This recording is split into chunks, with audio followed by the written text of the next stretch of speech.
சில பொருள் தான் என்னால் வந்து கொரியர் மூலிமா அனுப்ப முடியும். சில எந்திரம் எழுதி, சில தாயத்தை எழுதி, சில பொருளை எழுத அனுப்பலாம். பிரச்சனைக்கு தகுந்த மாதிரி அனுப்பிச்சிடுவேன்.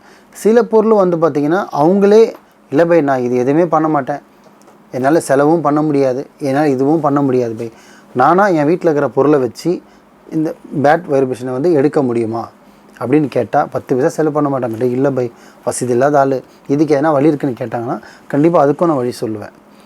அதுக்கு வந்து பார்த்திங்கன்னா முக்கியமாக வந்து 5 பொருளை பயன்படுத்தலாம். ஒன்று, அவங்க ரொம்ப நாளாக போட்டுட்டு இருக்கிற துணியை கழட்டி பக்கத்தில் வச்சுக்கணும். ஒன்று. ரெண்டாவது, நாட்டுக்கோழி முட்டை. இந்த முட்டை சாதா முட்டை, இந்த மிஷினில் வர முட்டைலாம் இருக்கணும். நாட்டுக்கோழி முட்டையை வாங்கி வச்சுக்கணும். முடிஞ்சது கருங்கோழி இருக்கும் பார்த்திங்களா, கருப்பாக இருக்கிற கோழியோட முட்டை தான் முக்கியமாக வேணும். அதை வாங்கி பக்கத்தில் ஒரு கண்ணாடி பாலில் வச்சிடணும். நான் சொன்னது எல்லாமே ஒரு மாந்திரிகத்துக்கு சில கழிப்புக்கு யூஸ் பண்ணுற ஒரு பொருள்.